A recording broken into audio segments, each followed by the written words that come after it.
Buenos días, sean bienvenidos y bienvenidas a este encuentro virtual para reflexionar sobre el tema implicaciones de la evaluación del aprendizaje en educación a distancia. Soy Irma Verónica Ochoa Rivas. Hoy tengo el placer de colaborar con mis compañeros supervisores como moderadora de la sesión. Para que nuestro encuentro sea exitoso, es conveniente atender las siguientes recomendaciones.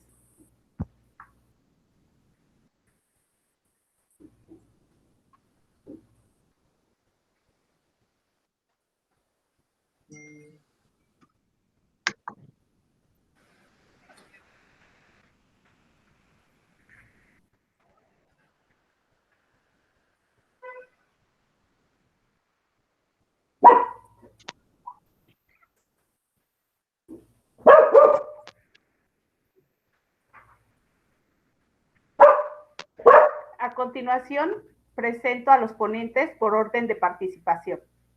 La profesora Lilia Orozco López. Buenos días. Profesor Odilon Mario Luis Galicia Vélez. Hola, ¿cómo están? Buenos días. Profesor Ismael Pesina Márquez. Hola, ¿qué tal? Buen día. Profesora Nadia Gil Ruiz. Buen día, bienvenidos.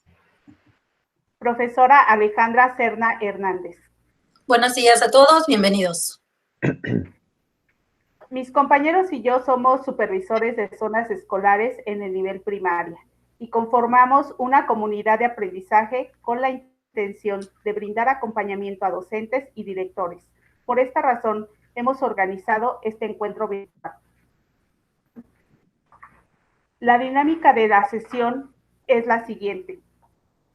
Los 4 primeros participantes presentarán las implicaciones de la evaluación del aprendizaje en la educación a distancia. Posteriormente, escucharemos las reflexiones finales por la profesora Alejandra Serna.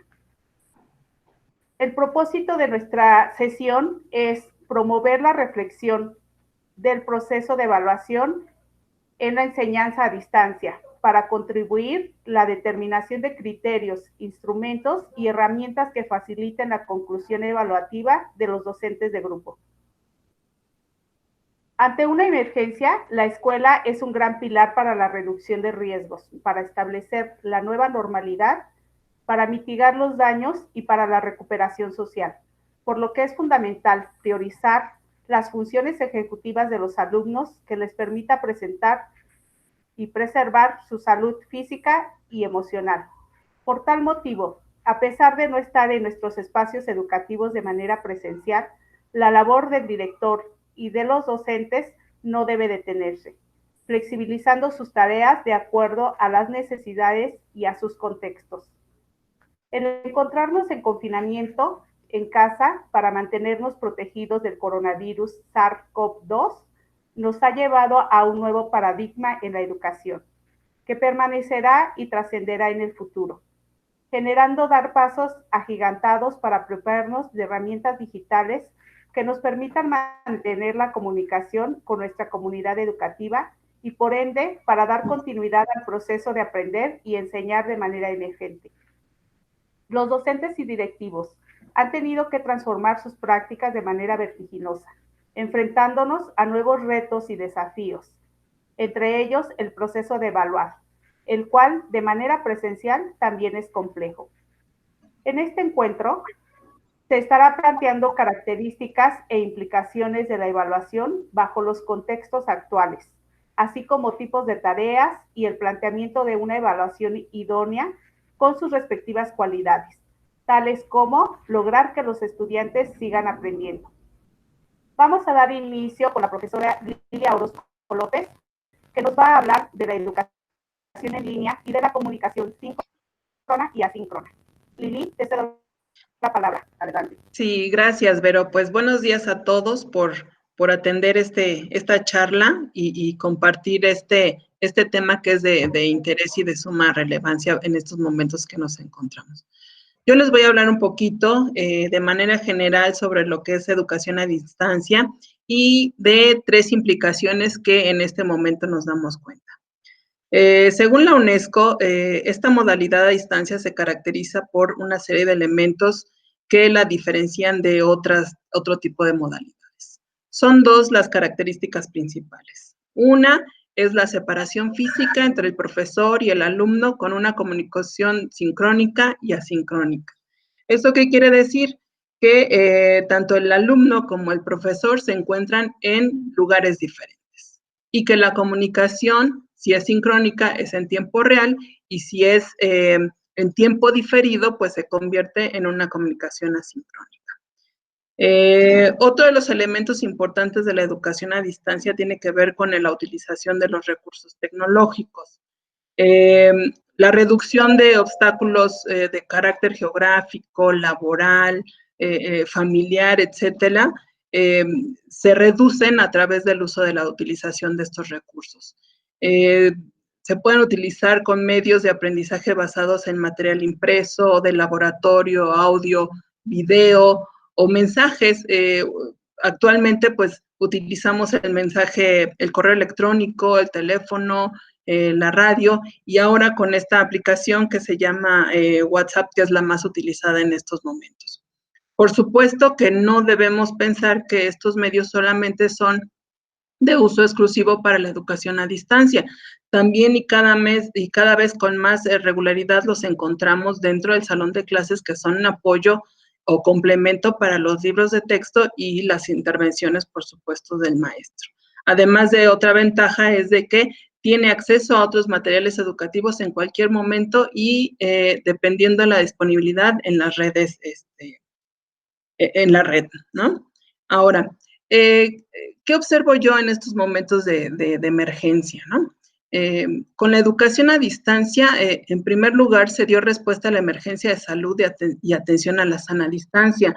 En poco tiempo, nosotros maestros de educación básica tuvimos que prever y organizar estrategias de comunicación con nuestros alumnos para atender esta sana distancia y disminuir los riesgos, ¿no? Por supuesto, todo gestionado con el apoyo de las familias que implicó conocerlas más de manera más cerca y la otra, atender también nuestras propias necesidades. Otra implicación fue, y que está estrechamente vinculada, es con la utilización de los medios de comunicación. No nada más nos dimos cuenta que existe una brecha muy grande entre el acceso y la disponibilidad de los dispositivos de los niños y de las familias en esta época de emergencia, sino que también los maestros tuvimos esos obstáculos.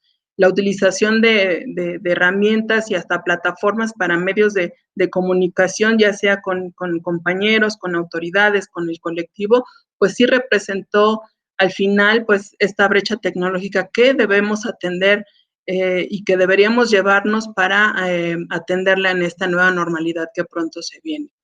Por supuesto que hubo compañeros que son muy talentosos y que desde el primer momento, pues, utilizaron y adoptaron el uso de plataformas como Classroom, Zoom, Meet, para aproximarse a los alumnos. Y es por eso que atender estas diferencias, entre nosotros y de accesibilidad y de uso, pues tendría que ser una situación que tendríamos que abordar definitivamente en el próximo regreso. Y la última implicación que detecto en esta situación, pues es el rol del docente, y creo que es la que va a dar pauta para los temas que siguen.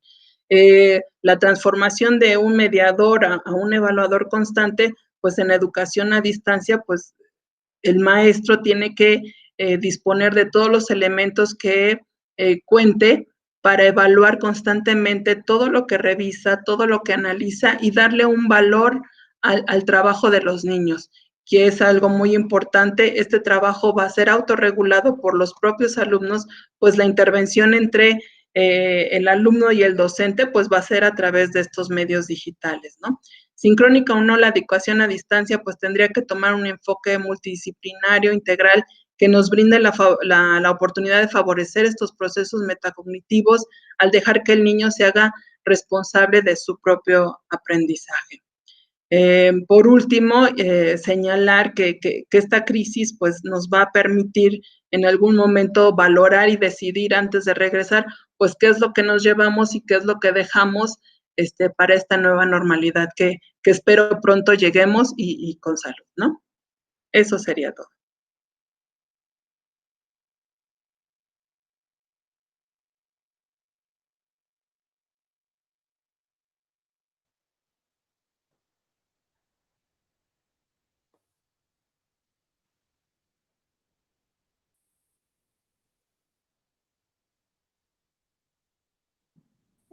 Buenos días. Inicio contextualizando el tema que nos ocupa. ¿Por qué hace un aprendizaje y evaluación en el contexto actual centrado en el alumno? Cuando, por la pandemia del COVID-19, nos vimos obligados a confinarnos en nuestra casa como docentes, ¿qué hicimos? O más bien, ¿qué pudimos y qué fue necesario hacer? Quizá tratar de reproducir la escuela en la casa de cada niño, de cada niña, a partir de enviarles actividades, tal vez diciéndoles que realizaran las actividades del programa Aprende en Casa. Quizá también que realizaran su portafolio de evidencias o experiencias. A algunos profesores nos dio por hacer tareitis y activities referido al exceso de estas actividades, confundiendo escolarización con educación, queriendo cubrir contenidos que permitieran el logro de los propósitos y aprendizajes esperados del currículum formal, así como generar evidencia de nuestro hacer como profesores. No vaya a ser que nos los pidieran las autoridades.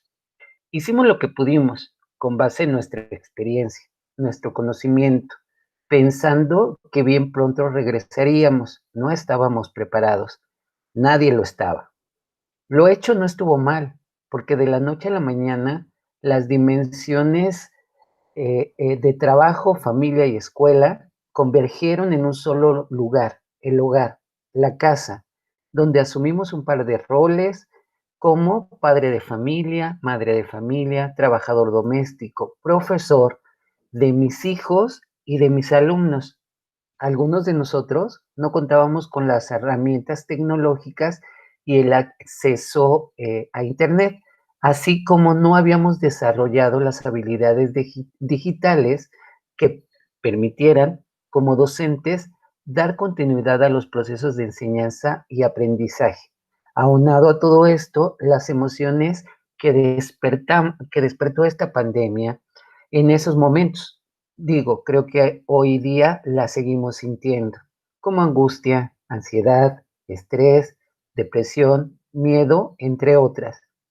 En este contexto, retomando lo mencionado por la profesora Lili, la comunicación con los alumnos, con los padres de familia, se dio, por lo general, utilizando las herramientas de la educación a distancia, por las que se enviaron planificadas de emergencia en contingencia dichas tareas y actividades escolares, utilizando el WhatsApp, el correo electrónico, Google Classroom, entre otras.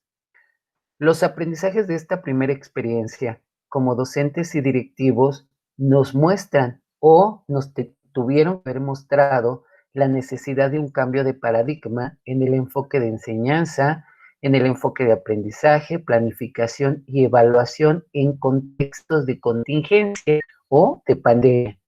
Transitar del que se aprende al cómo se aprende. Superar la educación centrada solo en los contenidos para alcanzar una educación centrada en el sujeto que aprende.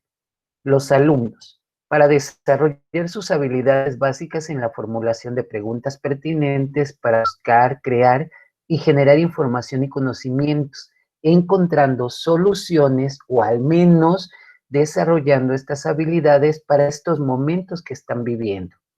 Un enfoque que recupere los aprendizajes para la vida a través de todas aquellas actividades y tareas auténticas, diseñadas para motivar, aumentar su comprensión, su capacidad de autorregularse, que permita a los docentes retroalimentar a los estudiantes sobre su progreso y a los alumnos autoevaluarse.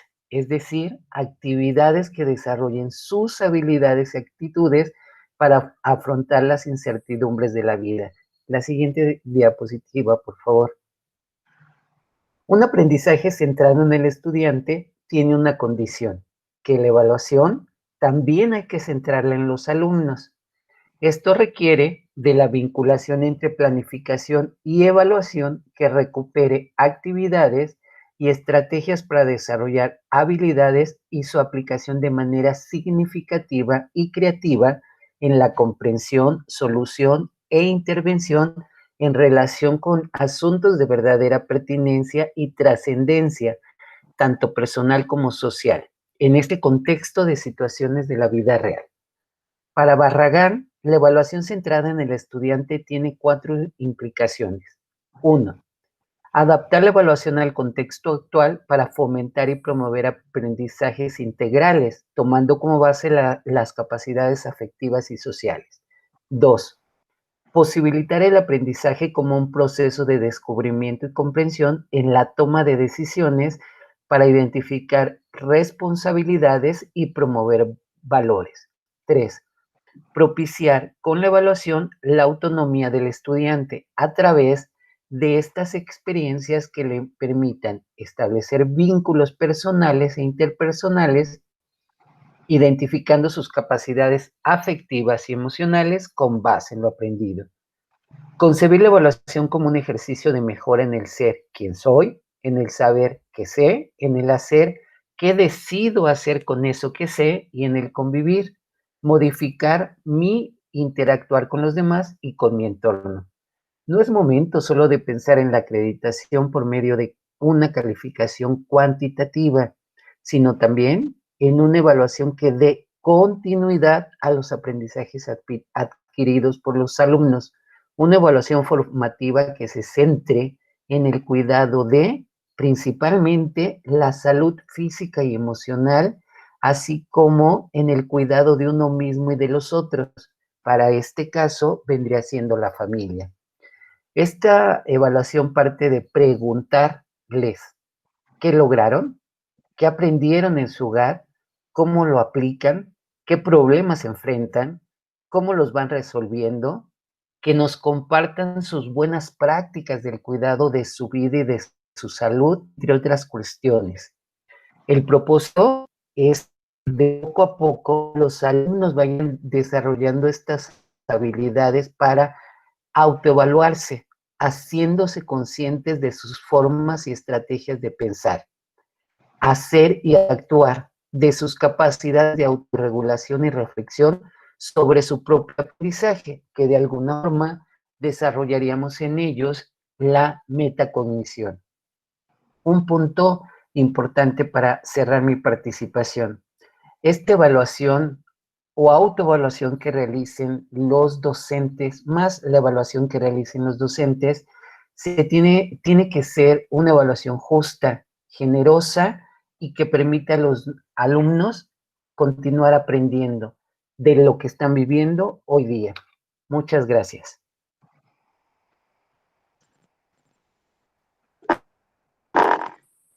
Gracias, maestro Mario. Vamos a seguir con el profesor Ismael Pesina Márquez, que abordará los tipos de tareas y características de la evaluación continua. Gracias, Vero. Antes que nada, quiero citar a uno de los grandes teóricos de la pedagogía moderna, John Dewey, y él decía que la única manera de prepararse para la vida en la sociedad es participar en ella. Y justamente este momento de confinamiento nos está dando esta oportunidad de prepararnos para la vida.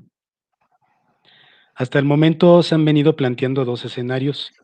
Por un lado, el que de forma cotidiana se vive en los planteles en un sistema escolarizado y presencial. Y por el otro, el que nos da una circunstancia muy particular y específica, el confinamiento sanitario por COVID-19. Ahora, la pregunta en este momento sería, ¿cómo pretender vincular la escuela con la vida si con frecuencia se habla de que hay un distanciamiento entre ambas, como si estuviéramos hablando de realidades distintas e incluso contrapuestas. Suena paradójico, ¿verdad? En el contexto actual que estamos viviendo, se decidió adoptar un modelo de aprendizaje a distancia con características diferentes que complejizan los procesos de enseñanza y de aprendizaje. Por ello es importante reflexionar sobre ese vínculo que en un contexto áulico está mediado por el docente y que justo ahora el padre de familia lo hace posible por apoyar este proceso. Es aquí justamente donde los tipos de tarea que encomendamos a los estudiantes juegan un papel muy importante y sobre todo el papel del docente al plantear lo que decía el profesor Mario, qué y cómo aprenden nuestros alumnos, pero ahora bajo otro contexto diferente, un nuevo contexto, donde aprender y hacer son acciones inseparables. Eso no podemos perderlo de vista, ¿sí? Y de manera permanente, al menos ahora en esta nueva modalidad de trabajo a distancia. La idea en este sentido, para facilitar de alguna manera este vínculo, es que las tareas propuestas, por un lado, sean auténticas y por el otro, adquieran un carácter holístico como características principales. Es decir, en un modo similar al que ocurre o tiene en la vida real. Deben presentarse situaciones reales o simulaciones auténticas vinculadas a la aplicación ejercicio en un ámbito de conocimiento, en las que el alumno deba analizar la situación y elegir o construir una o varias alternativas de solución. A manera de ejemplo, yo quiero recuperar seguramente para todos como lectores en nuestro proceso de formación personal e individual, la lectura de este libro de El diario de Ana Frank. Creo que es un ejemplo muy claro que contextualiza este aprendizaje situado, este aprendizaje holístico, donde las experiencias que va teniendo esta adolescente las va narrando día con día. Este es un claro ejemplo de cómo recuperar estas experiencias para trasladarlas a nuestra vida personal. Ahora bien, cuando decimos que sean holísticas, se deben destacar las estrategias para el aprendizaje significativo, centradas en el aprendizaje experiencial y situado, enfocadas en la construcción del conocimiento y hacia el desarrollo de las capacidades reflexivas, críticas, así como en la participación en las prácticas sociales del conocimiento. Nuevamente, la pregunta es, ¿y cómo lo hacemos? Pues bueno, una forma de hacerlo es a través del planteamiento de problemas auténticos, del análisis de casos, del método de proyectos o el aprendizaje mediado por las tecnologías de la información y comunicación, que justamente hoy cobran un papel muy importante y muy relevante y donde el descubrimiento de estas herramientas nos genera nuevas posibilidades, nuevas bondades para estar diseñando nuevas prácticas docentes. Estas dos características, por un lado el que sean auténticas y por el otro lado holísticas, y son de las que hemos hablado permanentemente en esta charla, nos van a permitir potenciar en los niños ciertas habilidades, pero sobre todo en este carácter holístico nos va a dar la oportunidad de que los niños tengan un aprendizaje más autónomo, que su capacidad para reorientar o redireccionar su aprendizaje sea por descubrimiento propio que están teniendo los niños. Esto les va a permitir también que los niños vayan estableciéndose metas, se vayan estableciendo nuevos objetivos, pero al mismo tiempo que sean retos y desafíos que les permitan continuar aprendiendo y de esta manera continuar fortaleciendo su capacidad para conocer sus procesos de aprendizaje, ¿sí? Es decir, esto es una parte muy importante en estos procesos de metacognición que nos hablaba el profesor Mario, en que conozcan ritmos y estrategias para aprender. También es importante que el docente, al diseñar las tareas, promueva en sus estudiantes la capacidad para identificar, para explicar, reflexionar, analizar, sintetizar, argumentar, comprobar y, no menos importante, promover un pensamiento creativo. Justo ahí es donde radica este valor de el vínculo que debe haber en este contexto sociocultural, ¿sí? Y que cobra relevancia en estos dos aspectos. Para cerrar esta diapositiva, yo quisiera resaltar 3 elementos claves que juegan un papel muy importante en el diseño de las tareas. El primero es la planificación, ¿sí? Que debe estar muy bien diseñadas estas actividades para que el niño las pueda entender muy bien y poder generar este proceso de autonomía en los menores. El objetivo, no puede faltar ese objetivo, y este va a estar determinado por el aprendizaje esperado. Entonces, no perder de vista hacia dónde queremos llevar a los niños y que lo entiendan claramente los niños para saber qué es lo que tienen que hacer. Y finalmente, los criterios de evaluación. Este último punto, los criterios de evaluación, me da pie para hablar ya más exactamente de este tema que nos preocupa y que nos ocupa el día de hoy, que es la evaluación continua. ¿Por qué evaluación continua? La evaluación continua, antes que nada, está basada en una concepción precisamente en este enfoque sociocultural del que hemos venido hablando. El que tenga esta relevancia social y cultural nos va a dar la oportunidad de contextualizarnos justo en este momento en el que estamos viviendo. Y aquí las interacciones en que se construye el conocimiento es una parte muy importante. Pues la construcción de significados surge justamente a partir de la experiencia y de la actividad compartida. Y el logro de objetivos se construye socialmente, y la medición del conocimiento y la actividad cognitiva están determinadas por las herramientas que se utilizan. Aquí ya se han mencionado varias herramientas que se han incorporado a estas prácticas y que tienen que ver con las tecnologías de la información y la comunicación. Pero no debemos perder de vista también que el aprendizaje se centra en el alumno. Ya lo decía muy atinadamente el maestro Mario, que hay que considerar sus conocimientos previos, que las actividades deben ser ajustadas a sus necesidades y contexto, así como considerar los aspectos cuantitativos y cualitativos de la evaluación, ya que ambos nos van a brindar información importante. En el aspecto cuantitativo nos va a poder brindar el nivel de logro que están desarrollando los niños a través de obtener un resultado final o de poder medir y verificar bajo ciertos criterios, como lo mencionaban anteriormente, hacia la acreditación y la promoción.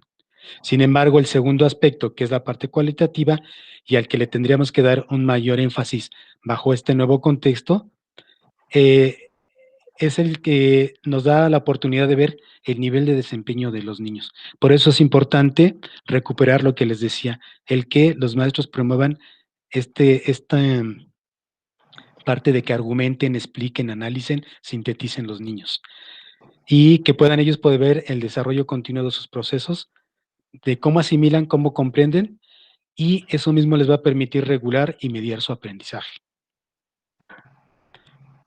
Para finalizar, quiero comentarles que tanto el nivel de logro que hemos hablado en esta parte cualitativa y de desempeño de los niños, como en esta parte cuantitativa, es bueno sistematizar todo este trabajo, estas tareas que están haciendo los maestros, los compañeros, a fin de hacer una recolección de evidencias de aprendizaje para una toma de decisiones y poder reorientar en su momento dado o revalorar y rediseñar, y si es preciso hasta reajustar las actividades. Centrarnos en el desempeño nos permite hacer una devolución al estudiante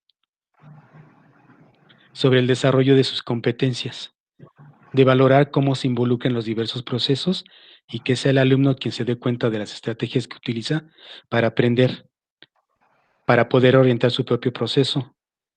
Y sobre esta parte de retroalimentar estaría una evaluación más completa para el alumno, ¿sí? Yo finalizaría con esto mi participación dejando como un tema de reflexión la parte de retroalimentación. Gracias por su atención. Muchas gracias, Ismael. Bueno, pues vamos a continuar ahora con la profesora Nadia Gil Ruiz, quien cerrará esta primera parte con la realimentación. Te cedo la palabra, Nadia, por favor, adelante. Bien, muchas gracias. Pues sí, hemos llegado a esta segunda parte de la conversación y necesitamos recuperar 3 aspectos nodales abordados anteriormente.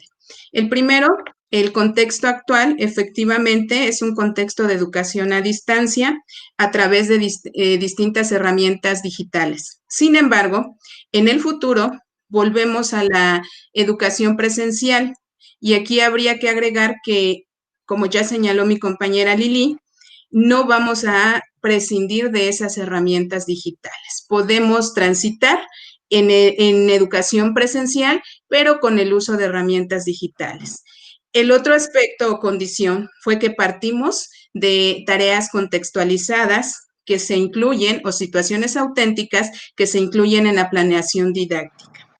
Y ya nos agregaba el maestro Ismael las tareas de evaluación continua, donde los criterios son compartidos. El alumno debe saber qué se le va a evaluar. Y de ello, como parte importante de la evaluación, tenemos la realimentación, conocida también como retroalimentación o incluso como devolución. Pero quiero expresar que nosotros recuperaremos el término de realimentación porque estamos entendiéndola como un ciclo. Es decir, yo le devuelvo al alumno comentarios, pero estoy esperando que haya todavía más una devolución por parte del alumno. Explico ahora. La realimentación, como ustedes observan en el esquema del lado izquierdo inferior de la diapositiva, podrán ver que reúne a 3 elementos esenciales. Por una parte, el objetivo deseado. El maestro, cuando plantea las tareas, tiene muy claro cuál es el propósito de esas tareas. Una vez que yo tengo ese propósito, tengo que volver y centrarme en el sujeto. ¿Qué ha aprendido? ¿Qué se alcanzó de esa tarea? Pero nodal es que yo recupere cómo ha desarrollado ese proceso. ¿Y qué es lo que me permite? Pues precisamente una tarea que esté situada, porque me va a dar elementos para identificar cómo desarrolló la tarea. De tal manera que la realimentación es una intervención pedagógica. Efectivamente, el maestro aquí tiene que apoyar al alumno para que llegue al objetivo deseado y también para que el alumno reconozca qué fue lo que aprendió. Equivale a acortar la brecha, como se observa en el esquema, entre lo que aprendió y el objetivo planteado. Bien, en esa primera diapositiva también observamos que la retroalimentación tiene 2 aspectos importantes. Se centra en aspectos cognitivos y aspectos motivacionales. Vamos a rescatar los aspectos motivacionales. Es importante que el maestro recupere que necesitamos motivarlo, necesitamos generarle confianza y seguridad, también su autoestima, de tal manera que la realimentación tiene que ayudar al alumno no solo a dar cuenta de que aprendió, sino también tiene que apoyarle para que lo motive a seguir aprendiendo, que lo motive a hacer otras acciones que le ayuden a alcanzar un aprendizaje. Y por supuesto, la confianza y la seguridad coadyuvarán a un mejor aprendizaje. Y por otra parte, tenemos los aspectos cognitivos. En los aspectos cognitivos, de acuerdo a nuestro currículum, pues tenemos conocimientos, habilidades, valores y actitudes. Yo diría aquí que es importante que nosotros pensemos que no solo en situaciones académicas, entendidas como las tareas que presentamos en la escuela, en el aula, sino también en la vida cotidiana, puede desarrollar, puede aprender y entonces estos conocimientos, estas habilidades las pone en juego. Serían pues entonces estos 2 aspectos en los que hay que centrarnos cuando el maestro hace realimentación. Ahora bien, en la siguiente diapositiva podemos observar claramente que cuando nosotros estamos pensando en asignar una calificación, es un proceso institucional, el cual no podemos dejar de lado, hay que detenernos, porque una parte importante para llegar a esa calificación es primero realimentar. Primero tendremos que pensar qué es lo que yo puedo devolver al alumno para que logre realmente el aprendizaje esperado. Entonces, esta es una primera condición. No olvidemos que si es un contexto bastante complejo porque tenemos grupos numerosos, porque hay muchos alumnos a los que hay que hacerles esta realimentación, sin embargo, hay que procurar que sea frecuente y que cuando nosotros demos cuenta que es sumamente necesario, no omitamos este elemento, esta intervención pedagógica de realimentar. Y aquí surge un cuestionamiento, ¿será que nuestros docentes están haciendo realimentaciones? Pues déjenles comparto que sí. Nuestros compañeros docentes hacen realimentaciones y más en este contexto de educación a distancia. Veamos en la siguiente diapositiva, les voy a compartir algunos tipos de realimentación que hay. El de nivel de tarea, en el que el docente en donde se centra es en señalarle al alumno los aciertos, los logros, pero también los errores. Frecuentemente lo vemos, por ejemplo, en los exámenes. ¿Por qué? Porque el alumno quiere saber en qué se equivocó. El otro tipo de tarea es el que se centra en el nivel de proceso. Aquí, por ejemplo, en las matemáticas, el maestro no solo se centra en saber si el alumno logró el resultado acertado o no. Busca qué tipo de estrategias son las que siguieron para ayudarle a que sus estrategias sean más efectivas y que, por supuesto, vayan a los procesos más convencionales. Otro tipo de realimentación es el que se centra en la autorregulación. Aquí es donde el maestro le hace comentarios para que el alumno promueva su autonomía, para que tenga autocontrol y, por supuesto, para que se logre el aprendizaje autodirigido. Y el otro tipo de tarea es el de centrado en la persona. Aquí el maestro, y creo que todos, no dejamos de reconocer cuando alguien hace bien algún proceso, alguna tarea, e incluso la presentación de sus tareas, nosotros hacemos los comentarios pertinentes. Quiero aclarar que aunque este esquema está planteado como si fuese una escalera, no lo es. Es un proceso cíclico y podemos tener presente uno u otro tipo de tareas. Incluso podríamos tener los 4 en una buena realimentación, sobre todo cuando vamos a dar informes a los padres de familia.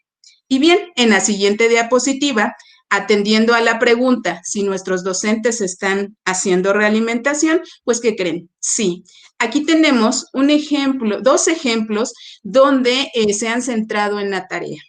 En el primero vemos cómo el maestro califica o reconoce cuáles fueron los aciertos y los errores. Aquí está señalando incluso ortografía. Aquí en el otro ejemplo, del lado derecho de la pantalla, podemos ver que le pide que realice dibujos para que sus cuentos sean más extensos y que a partir de ellos pueda describir los lugares y los personajes. Entonces, es importante saber que aún cuando sean breves estas realimentaciones, los docentes las están haciendo. Estas están centradas en la tarea. Veamos en la siguiente lámina, tenemos otros 2 tipos. El que está centrado en la persona. Aquí la maestra felicita a la alumna y le da cuenta de que es inteligente y de que puede lograr con su esfuerzo mejorar sus trabajos. En esta otra, del lado derecho, podemos ver un ejemplo de autorregulación. Aquí la docente le comunica a la mamá que es efectiva la estrategia que le había sugerido. Le había sugerido una estrategia de las cosquillas y entonces la maestra hace recomendaciones ante la negación del alumno a continuar trabajando. Ahí vemos que da pautas para que el alumno logre autorregularse con el apoyo de la madre de familia. Y tenemos otro ejemplo en la siguiente lámina, donde podemos observar procesos. Esta quizá es la más complicada porque requiere que el maestro analice qué hizo el alumno para resolver la tarea, pero sí lo hay. Ustedes en el primer ejemplo del lado izquierdo pueden ver cómo la docente le está diciendo a la alumna cómo podría dividir una palabra en sílabas, ¿sí? Parece una realimentación bastante instructiva, pero se ha centrado la maestra en darle elementos para que logre hacer la separación de sílabas. En el siguiente ejemplo, el del lado derecho, podemos ver cómo la maestra va desarrollando qué es lo que puede hacer la alumna para mejorar, e incluso le señala ahí un recurso que es un video para que pueda leer números grandes hasta millones. Y le sugiere, cuestión importante que hay que recalcar, qué página del libro de texto puede consultar para tener más información. Es importante reiterarlo. Hay un criterio que no podemos dejar de lado los docentes y es el que sea accesible. El docente, cuando plantea una realimentación, tiene que pensar en que los recursos que le ofrece al alumno tienen que ser accesibles. Y en este caso vemos un ejemplo claro, que es el libro de texto. Y bien, como vemos, los docentes sí hacen realimentación. Ahora vamos a la siguiente lámina, donde podemos ver una aportación de elaboración propia para responder a cómo hacer realimentación. Y aquí tendríamos los siguientes elementos. Hay que revisar, hay que valorar, hay que redactar la realimentación y esperamos la mejora. ¿A qué referimos con el primer paso, que es revisar? El docente tiene que leer detenidamente, de hecho tiene que reflexionar respecto a la tarea, aun cuando una tarea sea sencilla. Por eso, aquí quiero hacer un paréntesis. Ya mis compañeros dijeron, tienen que ser tareas auténticas, porque si solo dejamos una tarea que se conteste con un bien, un mal, un sí o un no, no nos daría pauta para poder revisar otros procesos que el alumno logra hacer. De tal manera que una vez que se sentó y revisó esa tarea, ahora tiene que valorar, que sería el siguiente elemento, con base en el objetivo de la tarea. Esto ya lo planteó, el objetivo lo planteó en la planeación didáctica, de tal manera que el maestro, al estar valorando la tarea, recupera qué se esperaba y qué fue lo que logró el alumno. Y aquí es importante que el docente considere que están desarrollando competencias. No solamente estamos trabajando conocimientos, hay habilidades, hay actitudes e incluso valores. Y en las tareas auténticas están implícitas todos estos elementos de la competencia. El tercer aspecto que habría que considerar para elaborar la realimentación es la redacción. Estos son los 4 elementos. El primero, un saludo que debe de estar centrado en la persona, en este caso, en nuestro estudiante. El segundo aspecto es resaltar aquellos elementos positivos que encontramos. Esto es sumamente importante porque juega el papel de la motivación, de la seguridad. El alumno, al saber que el maestro vio que hizo bien, entonces va a estar más motivado a continuar con lo que el docente le sugiera.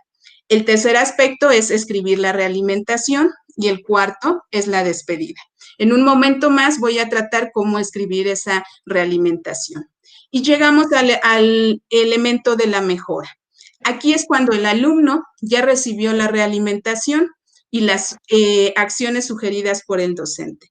¿Qué estaríamos promoviendo en este aspecto de la mejora? Pues que el alumno logre realizar las nuevas tareas, las pautas que el docente le dio, ya sea para mejorar la tarea o ya sea para buscar otras opciones y conseguir el aprendizaje deseado. Entonces, recuerden, revisar, valorar, redactar y esperar y promover la mejora.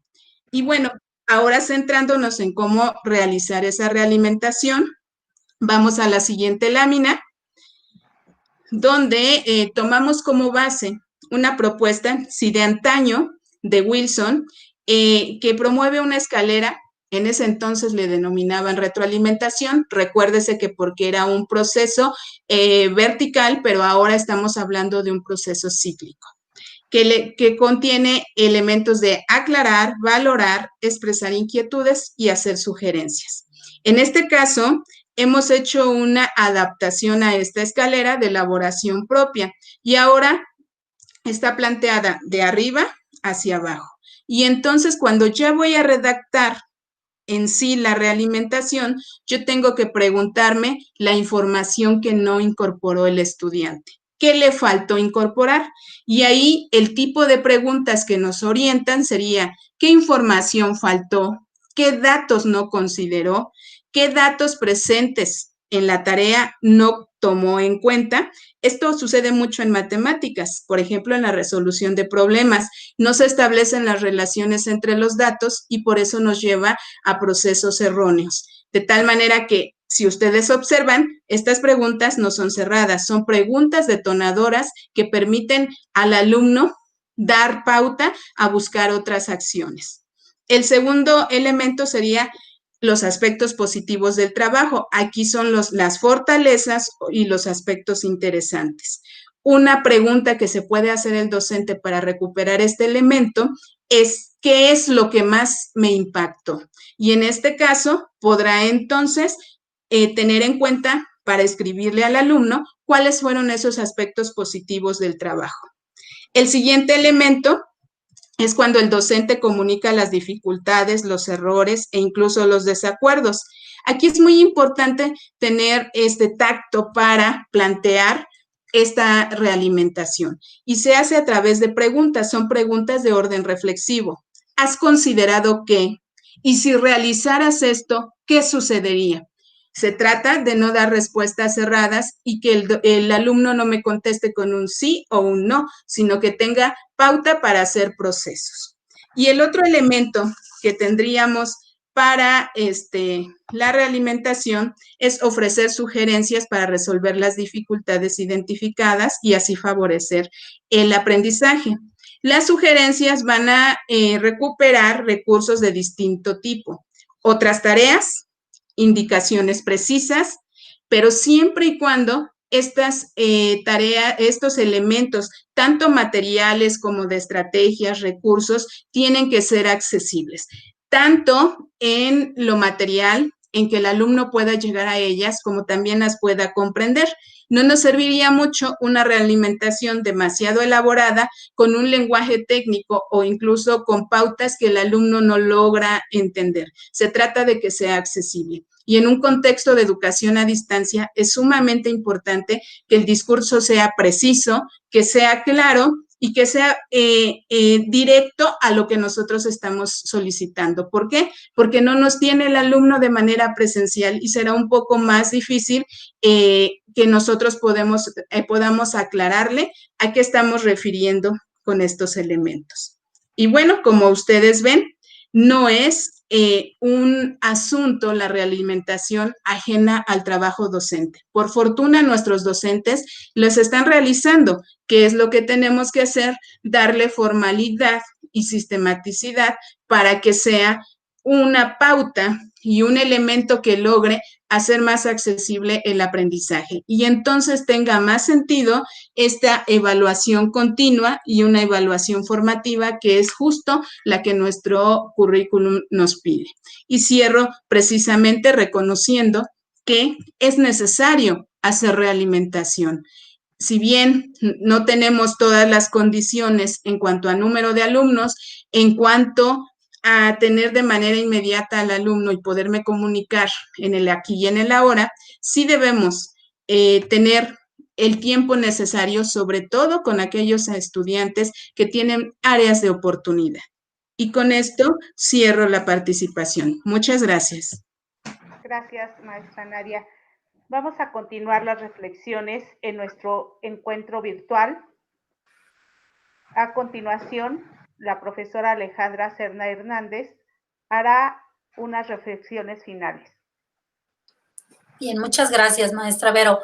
Pues, colegas, yo quiero puntualizar únicamente, retomar algunos de los puntos de lo que ya mis colegas antecesores comentaron y que sí sería importante recuperar como un cierre de esta presentación. Lo primero que tenemos que reconocer es que este proceso de una educación virtual y a distancia que nos está tocando vivir en la actualidad ha sido un proceso con muchísimos obstáculos, desde los tecnológicos, cuando no se cuenta con los recursos o la señal del internet falla o se escuchan muchos ruidos en el alrededor, etcétera, y que bueno, creo que todos hemos vivido y sabemos a qué me refiero con esto. Pero también hay muchos obstáculos a nivel familiar. ¿Por qué? Porque la situación que estamos viviendo en la actualidad los docentes es una situación donde se han multiplicado las funciones. Ya no solo somos el profesor, sino además somos el padre de familia, somos el proveedor de algún familiar que está enfermo o el cuidador, pero además de esto, todo lo anterior nos ha venido generando a nivel personal una gran inestabilidad emocional, que además de la nuestra, se complica por la inestabilidad emocional de la gente que nos rodea. Entonces, esto nos implica, en primer lugar, hacer un reconocimiento al gran trabajo que se viene realizando pese a todas estas condiciones de obstáculo, porque ya lo han dicho mis colegas, ha sido un proceso difícil, no ha sido fácil, nadie estaba preparado, sin embargo, se ha enfrentado este reto y creo que si bien es cierto que no en el ideal, que tal vez sería lo esperado, sí se ha hecho con muy buenos resultados.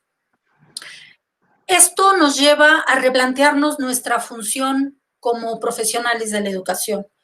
Tendremos ahora que estar vislumbrando una mediación virtual que tendría que empezar a detonar ahora situaciones auténticas a partir de esta realidad y de esta nueva normalidad que tendremos cuando tengamos que regresar a nuestras escuelas. Pero además nos lleva a brindar aprendizajes para la vida, porque ahora tendremos que empezar a cuestionarnos qué es lo que se va a requerir en esta realidad sociohistórica que tendremos a partir de esta pandemia. Pero además, como autoridades educativas y escolares, nos implica replantearnos también qué requieren esos colegiados, qué requieren estos maestros que han venido trabajando en estas condiciones, con estas funciones multiplicadas y con este desgaste emocional. También tendríamos que ir apostando a favorecer que los docentes empiecen a aplicar una verdadera evaluación, ya lo decían, continua, que implica tanto lo formativo como lo sumativo. Es decir, tendríamos que ir modificando esas prácticas de solamente una lista de cotejo, una escala estimativa de si entregó, no entregó, sacó 7, sacó 6, sin una retroalimentación. Si no existe la realimentación, no existe una evaluación verdadera. Y una evaluación continua nos implica, en primer lugar, que el alumno sepa qué es lo que se espera que aprenda, hacia dónde lo vamos a llevar en un proceso de desarrollo de aprendizaje. Posteriormente implica realizar una buena devolución y muy clara, ya lo decía Nadia, tiene que ser muy puntual, muy específica, y de preferencia en esos 4 niveles de realimentación que se decía, en la tarea, en el proceso, en la autorregulación y en la persona. Solamente así será completa. Y esa devolución le tiene que permitir al alumno seguir aprendiendo, porque la evaluación continua es parte del proceso de aprendizaje, no es el fin de él. Otro elemento que es importante tomar en cuenta es utilizar los 3 tipos de evaluación. La que realiza el propio alumno, que es la autoevaluación, donde ya lo comentaba Mario, tendría el alumno que empezar a reflexionar sobre qué le ha costado trabajo hacer, qué sí pudo lograr, cómo se sintió, cómo aprendió. También tendría que haber una coevaluación, lo cual ahorita es un poco complejo, lo entendemos por las circunstancias, donde sean los pares, los mismos compañeros, quienes le permitan y favorezcan al alumno el poder encontrar esos elementos que puede mejorar. Y finalmente la heteroevaluación, que es la que da el expertise, que es el docente, que tendría que ser todavía mucho más completa. Esta evaluación no tiene que perder de vista el contexto que ya veíamos al inicio, que es un contexto donde hay familias que están perdiendo, tenemos alumnos que están perdiendo a familiares muy cercanos, directos, sus padres, hermanos, sus abuelitos, sus tíos, y eso los pone en una situación muy difícil, hablando en términos emocionales, y que obviamente los descontextualiza de todo lo que tiene que ver con el currículum oficial. Y esto es algo que implica que el docente esté muy cercano y muy conocedor de las circunstancias de cada uno de los alumnos. Y eso multiplica aún más la situación de seguimiento y acompañamiento en esta nueva mediación que se tiene que establecer de manera virtual. Porque habría que contemplar también estos elementos. También sabemos que hay una situación de incertidumbre en muchas familias porque hay gente, hay familias, hay tutores donde se está perdiendo el trabajo, donde no tienen ni siquiera para poder conseguir el alimento del día. Y eso genera, a la par, situaciones de violencia, situaciones de estrés al interior del ámbito familiar. Y obviamente eso propicia que el padre de familia no esté en las mejores condiciones, no porque no quiera, sino porque no puede, para poder ayudar en la parte académica a sus hijos. Y entonces eso también hay que valorarlo. Tenemos muchos niños que están trabajando completamente solos. Esto nos lleva también a entender que en este panorama tendremos que empezar a reflexionar si las actividades que se están dejando en casa están siendo significativas, están siendo auténticas y le están aportando al alumno un aprendizaje que le permita desarrollarse plenamente, que recuerden es la intención de la educación. Tendríamos que empezar a ver si las evaluaciones están ayudando en 3 aspectos o a 3 personajes. Al niño a mejorar ese proceso de aprendizaje. Si al padre le están permitiendo tener los elementos, sin olvidar que él no es un especialista en la educación, tener los elementos necesarios y la guía suficiente para poder apoyar a sus hijos.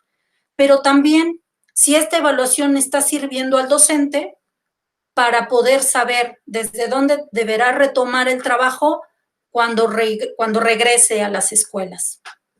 Entonces, habría que ir trabajando en lo que resta de este ciclo escolar y irlo analizando y reflexionando, porque también ya lo mencionaban al inicio. Cuando regresemos, no sabemos en qué condiciones estaremos regresando, seguramente continuaremos, se ha escuchado, en tiempos en el aula y tiempos en una educación a distancia, y entonces tendremos que seguir mejorando estos procesos de evaluación en estos términos. Sabemos que esto no es una tarea sencilla, pero tampoco la realidad que estamos viviendo en este momento lo es. Sin embargo, sí confiamos en que quienes están observando este video comparten con nosotros este interés y esta intención de abonar a mejorar los procesos educativos pese a las condiciones tan complejas que estamos viviendo. No nos resta más que agradecerles la presencia y esperar que esta charla contribuya a reconocer que el proceso evaluativo en estas circunstancias nos debe de obligar a verificar en qué medida el alumno está accediendo y aprovechando los recursos tecnológicos con los que ha contado, si ha tenido ese acompañamiento de los tutores, si ha tenido la estabilidad emocional suficiente para aprender los contenidos curriculares, pero también se vuelve indispensable reconocer que si no ha aprendido algún contenido académico, el alumno sigue aprendiendo cosas en su casa. Está aprendiendo cosas que le van a permitir tener mejores herramientas que le van a ayudar a enfrentar retos que más adelante vengan en su vida. Yo les agradezco muchísimo. Vero, te cedo el micrófono. Muchas gracias, Ale. Compañeros, pues ha sido de gran valía cada una de sus aportaciones. Agradezco su entusiasmo y su participación para compartir sus saberes, sobre todo poniéndolos a disposición de nuestros colectivos docentes y directivos en beneficio de los estudiantes. Muchas gracias. Me congratulo de estar colaborando con ustedes y pues espero también que no sea la única y la última ocasión en que estemos realizando este tipo de actividades para que también juntos sigamos aprendiendo en esta nueva forma de trabajo y sobre todo con todas estas adversidades que la misma situación de la pandemia nos está presentando. Que tengan una buena mañana y espero verlos pronto. Gracias. Buenos días.